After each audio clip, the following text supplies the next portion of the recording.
My girlfriend isn't in love with me anymore. I, 29M, don't know where to begin. While she, 28F, was pregnant with our kid, I got scared and didn't speak to her, let's call her Anna, for months. She was devastated. Eventually I spoke to her again when she was about 8 months pregnant and she tried to forgive me. We didn't get back together but we did talk every day, and during that time, I was the best man to my childhood friend and I met his sister, let's call her Sarah. She was great and I started seeing her, unbeknownst to Anna. A little over a month after I met Sarah and started seeing her, Anna gave birth. Now I'm not proud of this but I only saw my son once, and that was when he was in the hospital. Anna thought that I was in love with her and that maybe we'd get back together.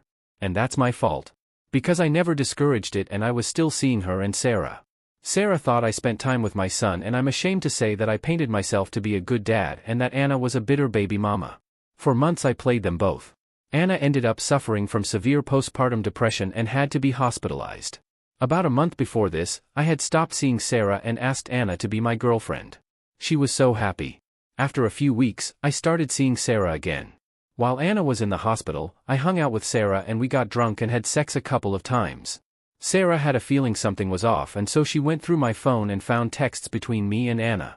She took pictures of them on her phone before waking me up to confront me. She left my house and didn't speak to me. After about a week, Anna is released from the hospital. While there, she was told that she had postpartum depression, borderline personality disorder stemmed from past sexual trauma, and PTSD, and was put on medication. When she got out, she seemed better.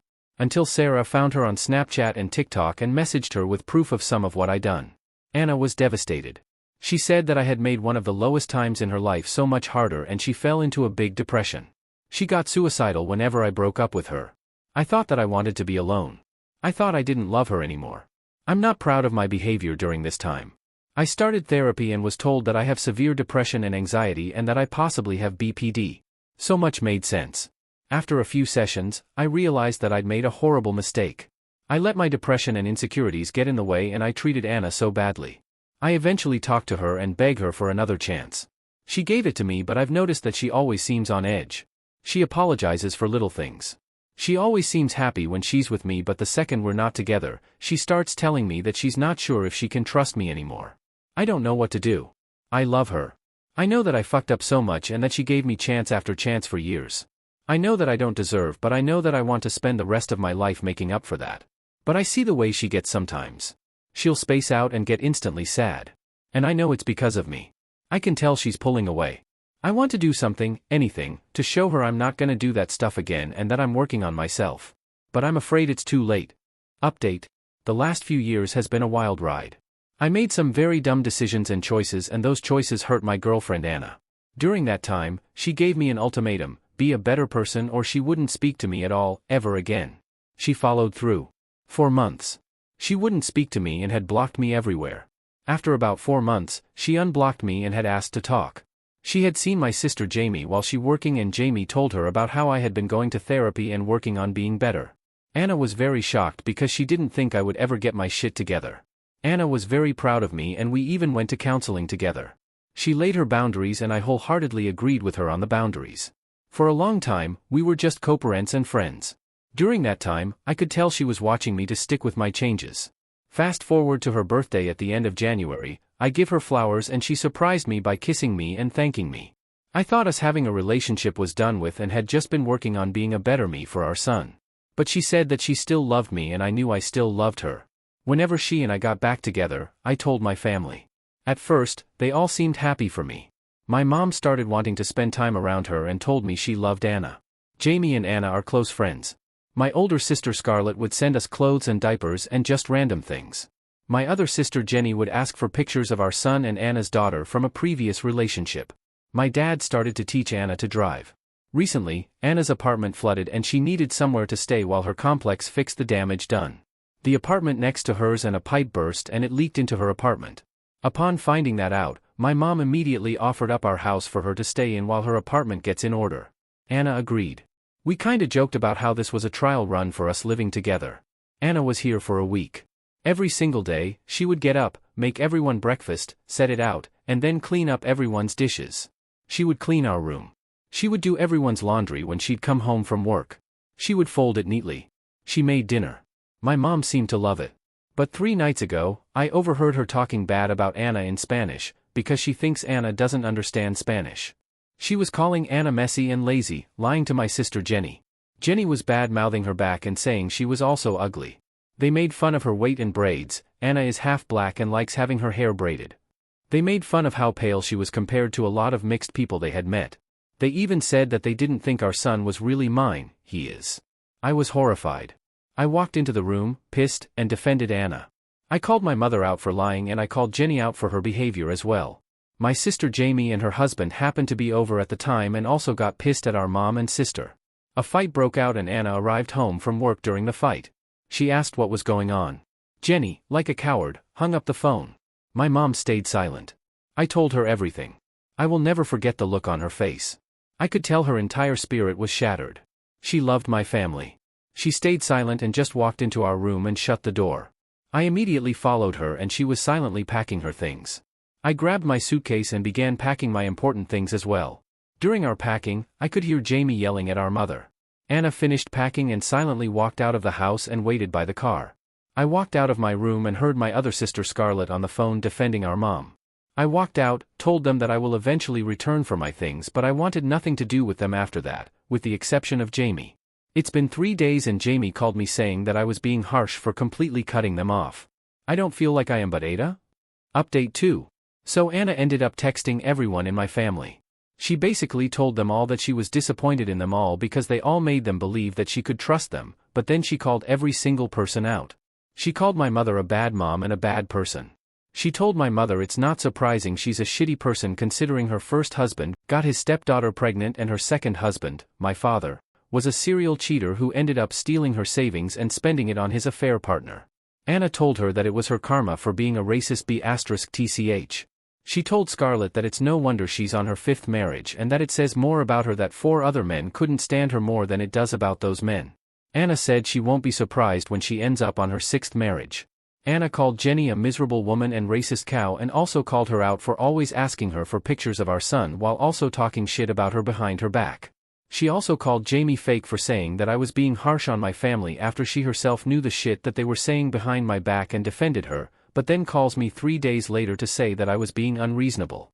She also called Jamie out for being one of the people who excuses my mother's behavior as, that's just how she is. She let every single one of them know that they wouldn't be welcome around our son ever again. I'm honestly not mad at her for going off on everyone.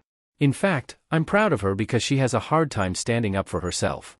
To those wondering what I put in the Easter basket I mentioned in the comments, I got her favorite Lush bath bombs and lotions, her favorite candy, Sour Punch straws and Almond Joys, some makeup she had mentioned in passing, her favorite body sprays from Bath & Body Works, a new set of AirPods, hers have been acting wonky, and a few new pairs of her favorite black leggings. After the incident between my family and her occurred, I also added pre-rolled joints and blunts to the basket because I know she sometimes smokes when she's incredibly stressed. She hasn't smoked in a while but I felt like she may need it so I learned how to roll from YouTube. She smoked one of the blunts and ate all the candy afterwards. Update 3. My 30M girlfriend Anna, 29F, has started withdrawing from me recently and I think it's because I let my sister back into my life. My sister Jamie and Anna used to be friends but, to be perfectly honest, Jamie is a fake person and had admitted that she had been being fake towards Anna and admitted that she had talked bad about Anna behind her back. She had also said some really cruel things to Anna and so did her husband. For a few months, I stopped talking to my sister but I had started to miss her. So I decided to go talk to Jamie and start to reconnect with her. To say that Anna was pissed is an understatement. She went off on a rant about how I'm enabling my fake witch of a sister. She said that I just basically showed Jamie that if she treats people like shit, I'll eventually start making excuses for her behavior because, family. She also said that it was disrespectful of me to want a relationship with a sister who was not even just fake towards her, but also cruel. She said that Jamie owes her a huge apology but I know my sister isn't gonna apologize. And I told Anna that. But now Anna isn't really speaking to me and says she's lost respect and trust for me. I just wish there was a way to keep the peace without pissing someone off. But Jamie is my sister. I can't just cut her out. Update 4. AITA for expecting my GF to pay for my birthday dinner? My birthday is today and my girlfriend was supposed to pay for my dinner. Last night she informed me that she wasn't sure if she could pay for dinner. So backstory, my girlfriend, Anna, 30F, is a mom of 2 children. About a month ago, her ex called CPS on her because she wouldn't do something he asked her to do and made false allegations against her. She was able to have the case dropped and the allegations were proven false, but during the investigation, she had to miss work several times and ended up being fired as a result. Anna had about $1,500 saved, and right before she was fired, we discussed her paying for my birthday dinner and I would pay for the hotel room and other things. Well, last night, I asked her if she could cover dinner and she said she wasn't sure. She had to spend $700 taking her oldest A4F from her ex to the doctor to get shots and pay for her school supplies and uniforms for school. Her ex was supposed to do it but informed her at the last second that he couldn't. So she got everything. She also told me she had to get 2 new tires and also paid her portion of the rent. She said she probably only had $100 outside of her grocery money and asked if that would be enough to pay for dinner. I told her that no, I had planned for a specific restaurant and that I was upset that she didn't have the money. I told her that I would just spend my birthday with someone else, one of my friends, and that I would see her when I see her. She sent me the $100 and told me to have fun, but now isn't responding to me at all. I feel like I fucked up. AITA? Update 5. Well, to the surprise of no one, Anna, 30F, left me. I know you guys will be happy to hear this. She didn't speak to me at all for the rest of my birthday, and the next morning when I came home from work, the majority of her stuff and the kids' things were gone. She left a note telling me that my birthday was her last straw. She told me the lack of empathy I had for what she has going on showed her my true colors and made her realize that I was emotionally abusive and emotionally unstable. I tried sending her money back, but when I tried to send it on Cash App, she had blocked me. She blocked me everywhere and told her friends to ignore me if I contacted them. She told our mutual friends nothing, and when I asked them to make sure she and the kids was safe, they all told me to leave her alone and just let her go. My best friend Nate, who liked Anna quite a lot, told me that it's for the best and to let her go because maybe she'll be happy now. I'm not gonna lie, that stung a lot to hear, but he's right. I didn't treat her the way she deserved and I've lost her and both kids, who were everything to me. A4F wasn't my daughter, but I loved her as much as I loved my son L, too. She's the primary parent for both kids, so while I'm angry she took L, I understand why. I just hate myself for not becoming a better man, the one she deserves. Edit, I have talked to her mom Jessica and her mom is letting me go see the kids at her house tomorrow afternoon. She says that Anna just wouldn't be around, which does make me sad, but I miss the kids. Jessica wasn't overly nice, but she was civil and polite. She did tell me that she was disappointed in me because she thought I had made a lot of progress, and that honestly hurt me more than I ever thought it would. I do plan on going back into therapy.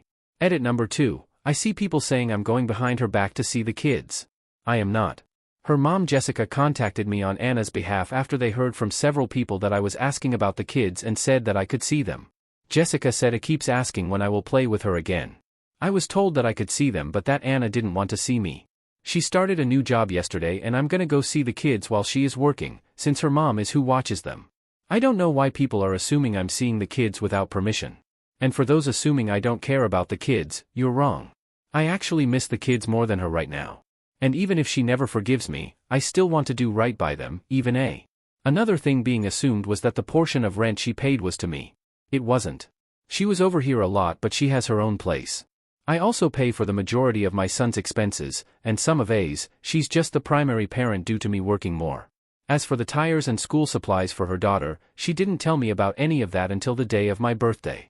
She's very much the kind of woman that will just take care of whatever she needs to without saying anything to anyone.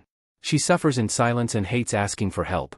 Had she asked or even just told me at any point, I would have helped her for that. I know that I'm an a-hole. I'm not debating that.